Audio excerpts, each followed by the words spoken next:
दोस्तों, अगर आप और अच्छी नींद चाहते हैं तो हमारी प्यारी सी ऐप नींद को इंस्टॉल करें। इस ऐप पर आपको एक्सक्लूसिव स्लीप स्टोरीज़ मिलेंगी और आप बिना YouTube प्रीमियम के भी इन स्टोरीज़ को बैकग्राउंड में सुन सकेंगे।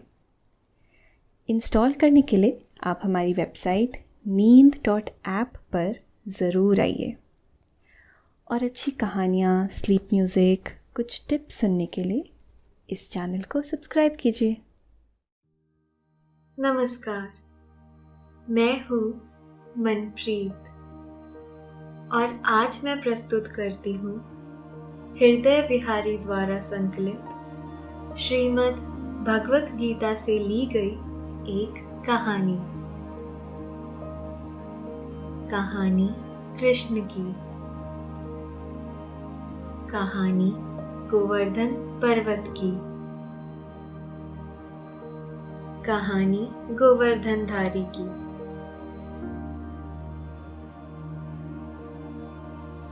भगवान कृष्ण को लीलाधर कहा जाता है। जनमानस में उनके लिए अथाह प्रेम है।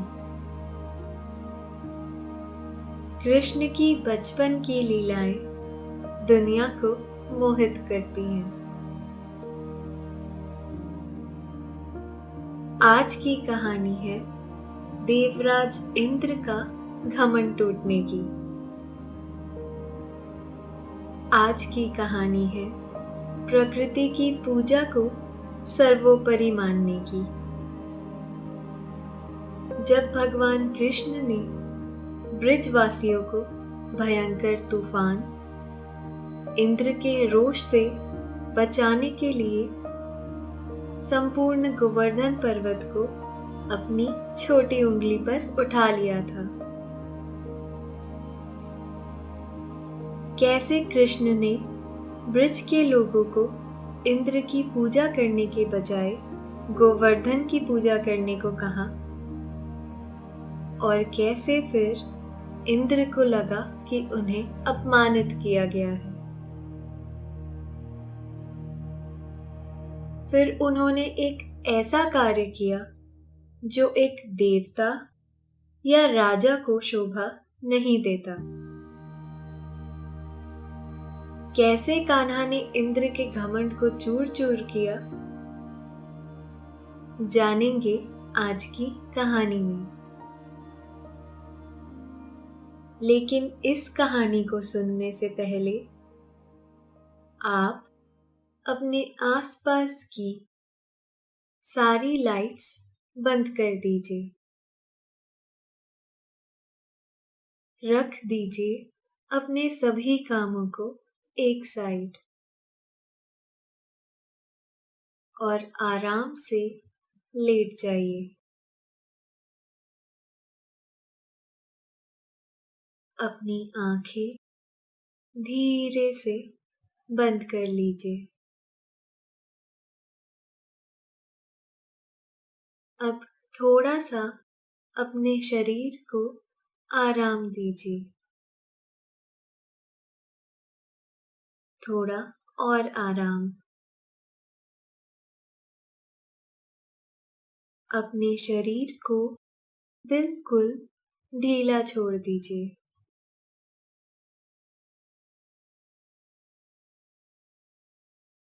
हाथों को शरीर से दूर रखते हुए हथेलियां आसमान की ओर, पैर भी आपस में नहीं सटे हुए हैं, एक दूसरे से दूर आराम से।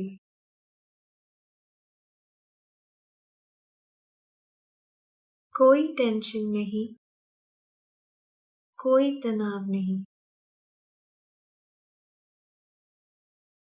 अपने दिमाग में चल रहे सभी विचारों को, चिंताओं को त्याग दें। एक शांति सी महसूस करें। महसूस करें कि एक शांति आपके अंदर प्रवेश कर रही है।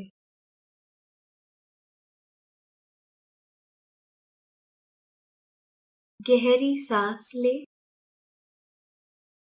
सब नेगेटिव पॉजिटिव विचारों को धीरे धीरे निकाल दें।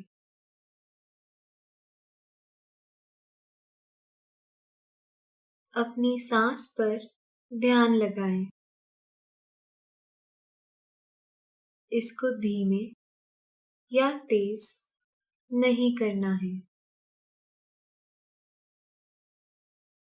बस ध्यान देना है कि कैसे वो आपके नाक, गले में होते हुए फेफड़ों में आ रही है और आपके फेफड़े फूल रहे हैं।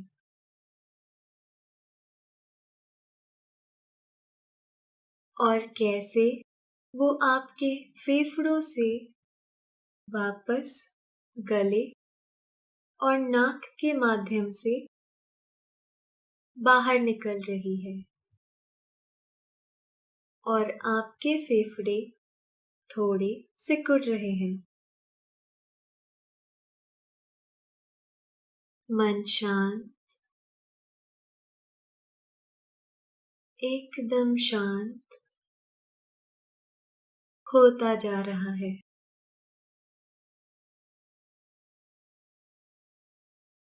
आप अच्छा महसूस कर रहे हैं।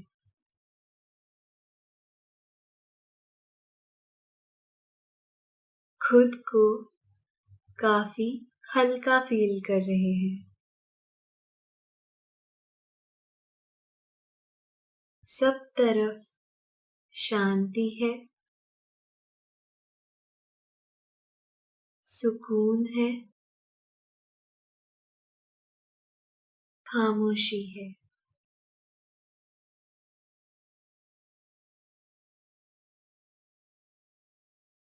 गोवर्धन पर्वत, वो पर्वत जो भगवान कृष्ण ने अपनी छोटी उंगली पे उठाया था। गोवर्धन पर्वत वो पर्वत जिसे कृष्ण ने गिरिराज कहा है।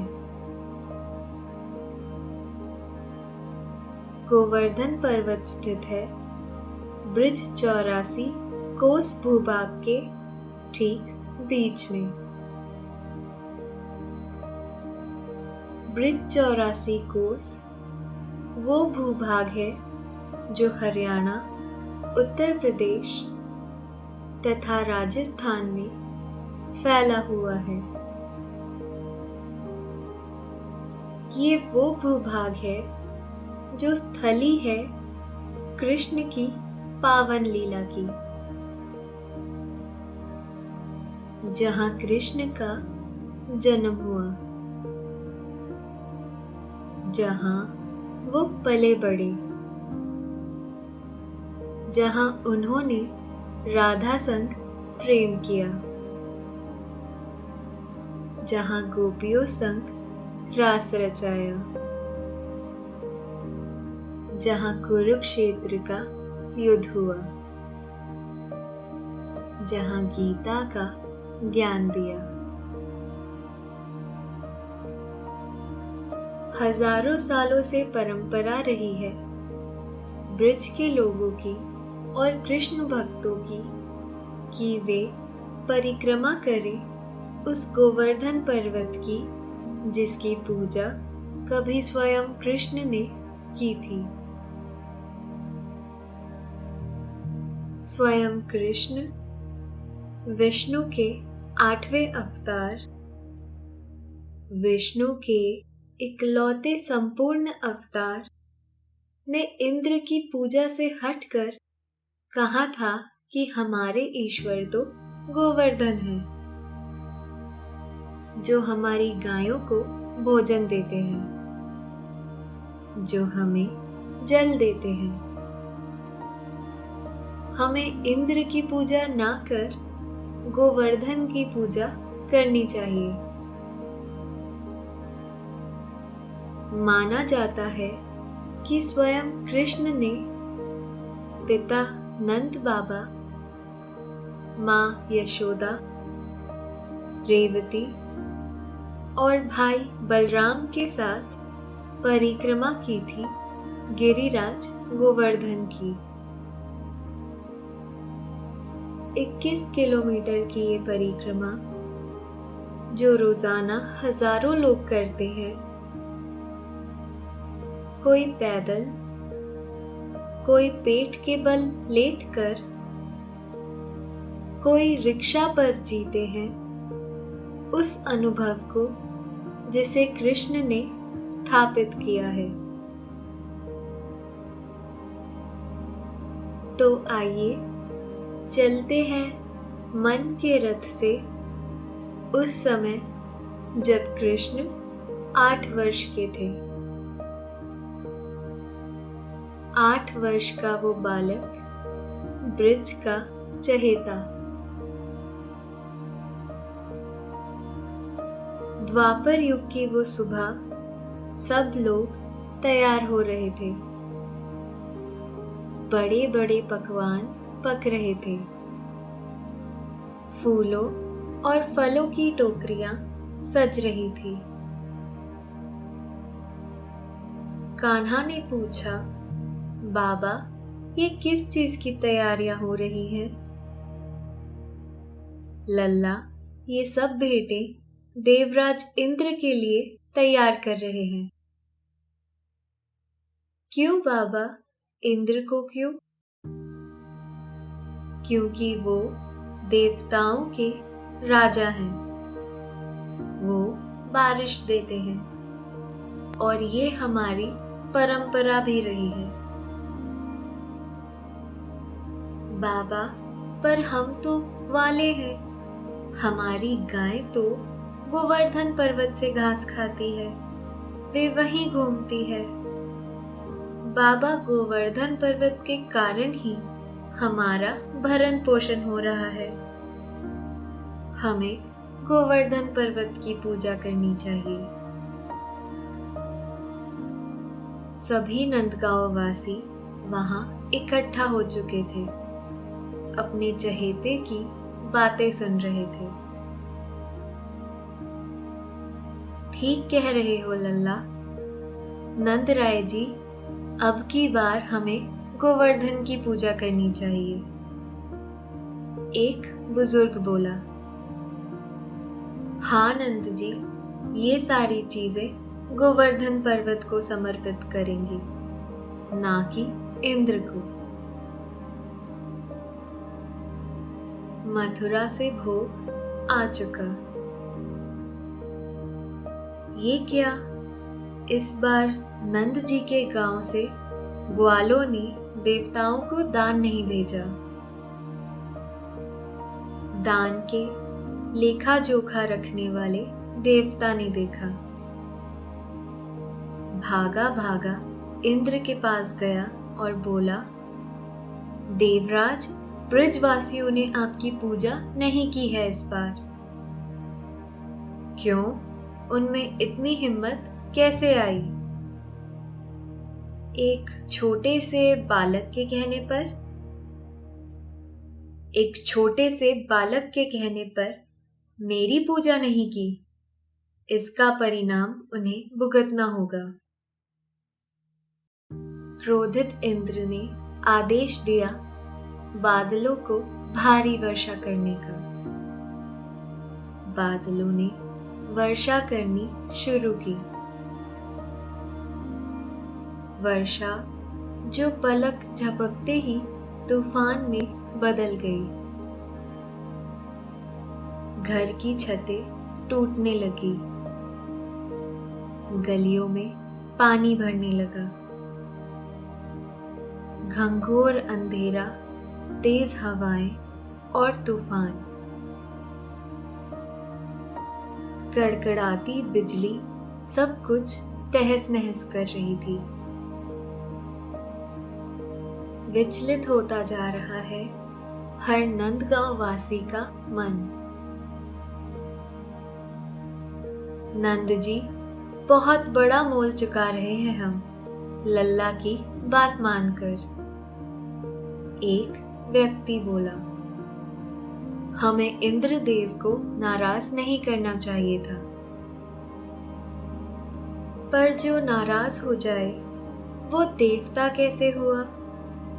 देवताओं और ईश्वर का काम तो कल्याण करना होता है, मानव जाति का भला। कृष्ण अभी भी मुस्कुरा रहे थे।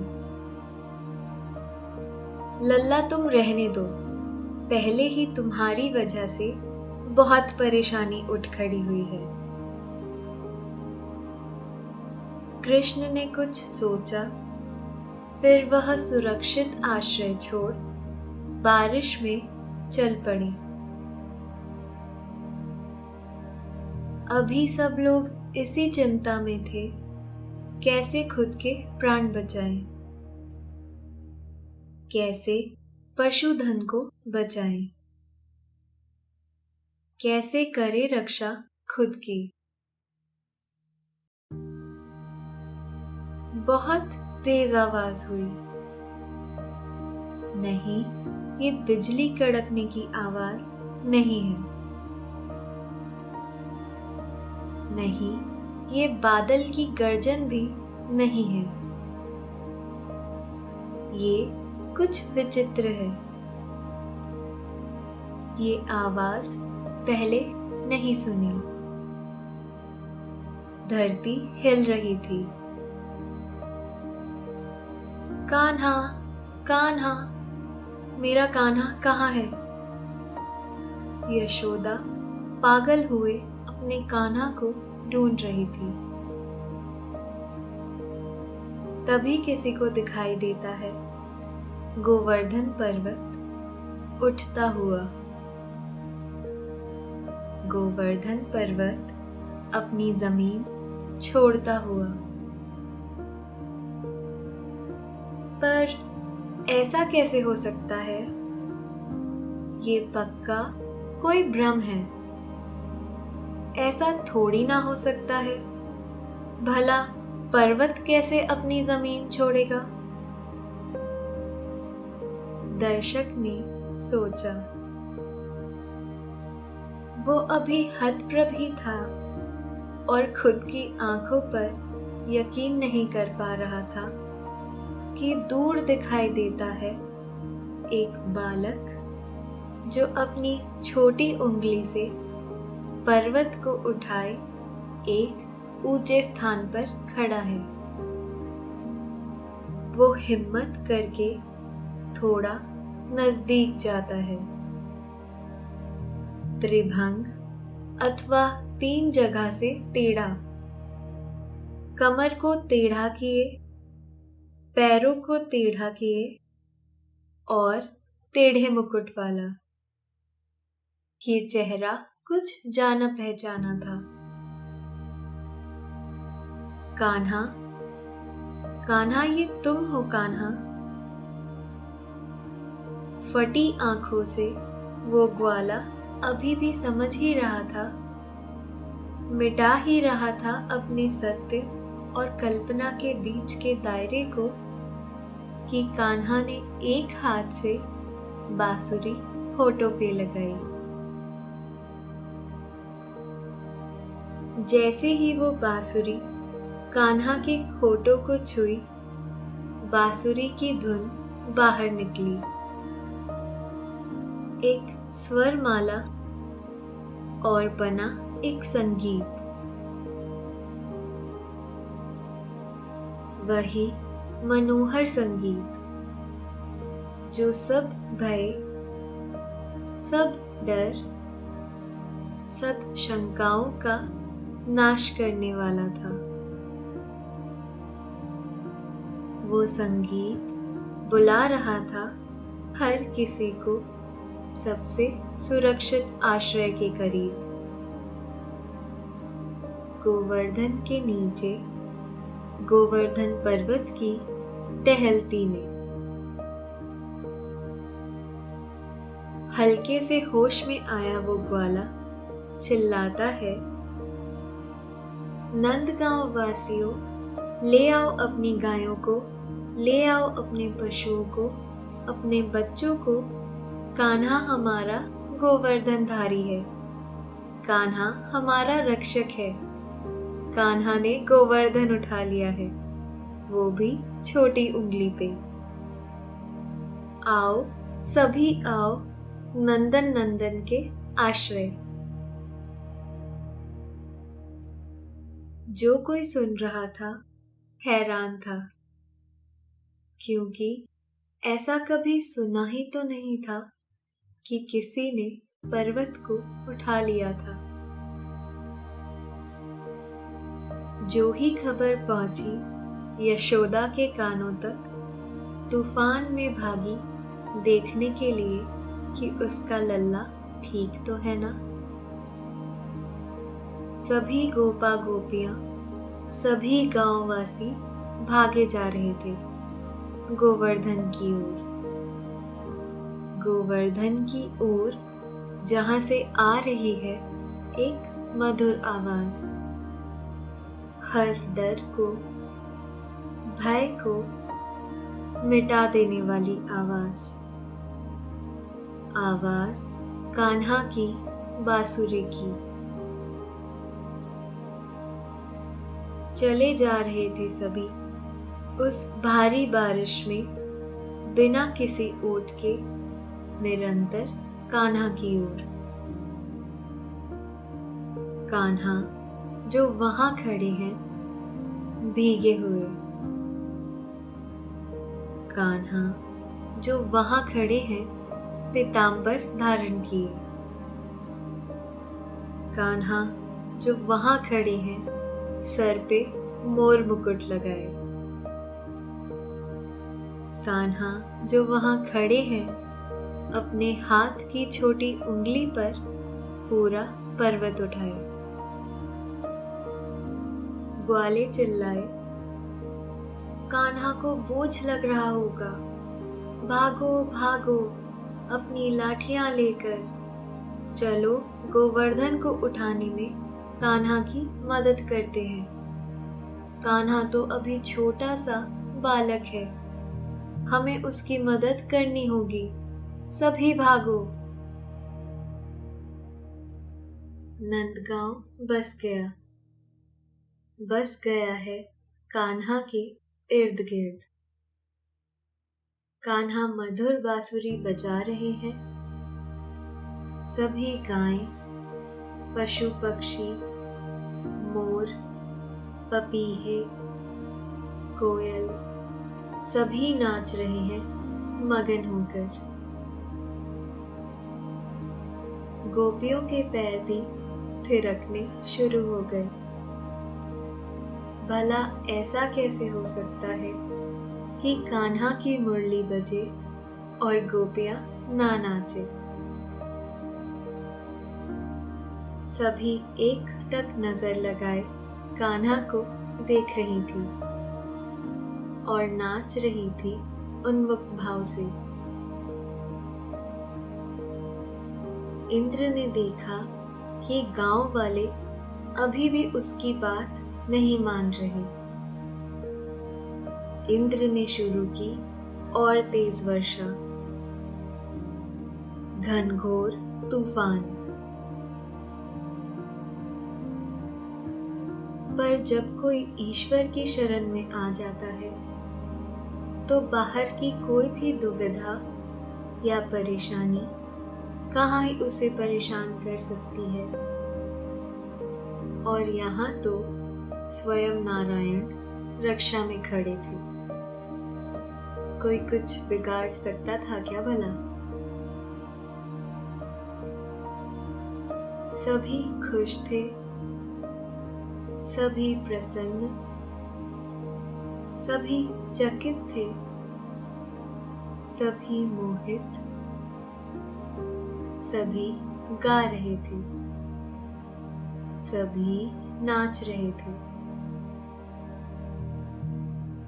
प्रलय के बादल बरसाई ले, अपना सारा जोर लगाई ले, बाल ना बाका होए बिरज को, जब तक बिरज बिहारी। हमारा कान्हा गोवर्धन गिरधारी, हमारो कान्हा गोवर्धन गिरधारी। जय जय गोवर्धन गिरधारी, जय जय गोवर्धन गिरधारी। विपत्ति कैसे उत्सव में बदलती है, ये समस्त ब्रज भूमि देख रही थी। कान्हा की बंसी बांध रही थी सबको मोहपश में। पर इन सब के बीच एक और यशोदा व्याकुल थी। व्याकुल थी अपने लल्ला के लिए। कोई संदेह नहीं बचा था किसी के भी मन में कि कान्हा ईश्वर है। पर यशोदा तो अपना लल्ला ही देख रही थी। वो ये मान रही थी कि कान्हा ने पूरा पर्वत उंगली पर उठा रखा है, पर सोच रही थी कि कान्हा भूखा है। वो कान्हा जिसे वो दिन में 8 बार भोजन कराती थी, वो भी अपने पास बैठाकर। वह आज खड़ा है भूखा प्यासा पर्वत उठाए। माँ का प्यार ईश्वर और भक्ति से परे है। मोह रहित और मोह से बंधा ये वो पावन रिश्ता जो स्वयं भगवान को मोहपश में बांध लेता है। इंद्र का अहंकार अभी भी अपनी जगह था। वो नहीं खोना चाहता था अपना हक। अपना हक एक छोटे से बालक के आगे। घनघोर वर्षा और ब्रजवासी उन्मुक्त। ये 7वां दिन था। इंद्र के मेघ भी सूख गए थे। सूख गया था उनमें जल। अब होता है इंद्र का मान मर्दन और निकलती है ब्रज भूमि में धूप। लोग निकलते हैं गोवर्धन की छाया से बाहर। लोग निकलते हैं कृष्ण की जय जयकार करते हुए। यशोदा कान्हा से कहती है, 7 दिन तक मैं तुम्हें भोजन नहीं करा पाई। तुम्हें 8 समय खाने की आदत है, तो हे कान्हा, तुम्हें 56 भोग लगाकर मैं वो कमी पूरी करूंगी। इंद्र, जिसका मान मर्दन हो चुका था, समझ नहीं पा रहा था कि संसार उसके बारे में क्या सोचेगा। देवगुरु बृहस्पति बताते हैं, इंद्र, तुमने स्वयं नारायण से बैर बांधा था। कैसे भूल सकते हो कि भगवान देवताओं के भी स्वामी हैं। तुमने अपने अहंकार में स्वयं भगवान विष्णु को नीचा दिखाना चाहा और उसका तुम्हें परिणाम मिला। हे गुरुदेव, मुझे युक्ति बताएं, युक्ति जिससे मैं अपना सम्मान वापस पा सकूं। देवराज, जाओ, कृष्ण शरण में जाओ। देखो कैसे वो तुम्हारे द्वारा किए गए कार्य के बाद विश्राम कर रहे हैं गोवर्धन की टहलती पे। जाओ, जाकर क्षमा मांगो। देवराज इंद्र बिना अपना मुकुट पहने जाते हैं कृष्ण के चरणों में। हे ईश्वर, क्षमा करें, मैं आपको पहचान नहीं पाया था कि आप स्वयं विष्णु हैं। देवराज इंद्र, एक राजा का धर्म उसकी प्रजा को खुश रखना होता है, बिना किसी मोह के, बिना किसी लालच के। आप देवताओं के राजा हैं। आपका दायित्व है लोगों की देखभाल करना, उन्हें डराना नहीं, उन पर स्नेह बनाए रखना। आपका पद आपकी जिम्मेदारी है जो आपको निभानी है। मैं आपको क्षमा दान देता हूँ। आप ही स्वर्ग के स्वामी बने रहेंगे, पर आपको एक राजा के रूप में प्रजा के सुख के लिए ही सोचना होगा, ना कि निजी सुख के लिए। भगवान कृष्ण द्वारा क्षमा पाकर इंद्र चिंता मुक्त हुए। उनका घमंड चूर हो चुका था। जिस जगह पे माना जाता है भगवान कृष्ण ने इंद्र को क्षमा दान दिया, वो माना जाता है दान घाटी मंदिर। दान घाटी मंदिर गोवर्धन, उत्तर प्रदेश। ये है मध्य भाग गोवर्धन पर्वत का। आज भी रोजाना हजारों लोग आते हैं गोवर्धन पर्वत, पैदल परिक्रमा करते हैं 21 किलोमीटर की। इसी आशा में जैसे प्रभु ने ब्रिजवासियों की सारी परेशानी गोवर्धन को उठा के हर ली थी, वैसे ही वे उनकी विपदा भी हर लेंगे।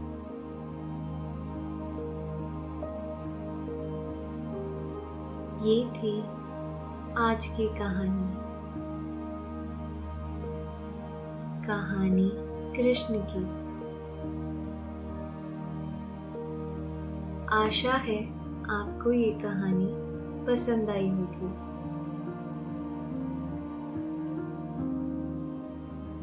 अब आप भी चिंता मुक्त हो जाइए।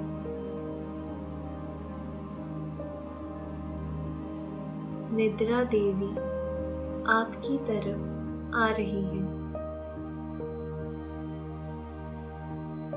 आपकी पलकें धीरे धीरे भारी हो रही हैं।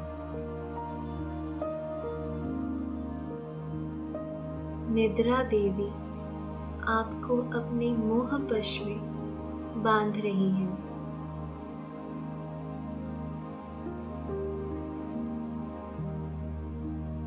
उन्हें स्वीकारें,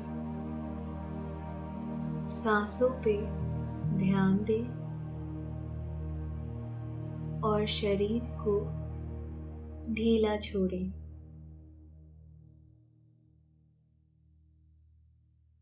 अब आप धीरे धीरे नींद की ओर बढ़ते जा रहे हैं।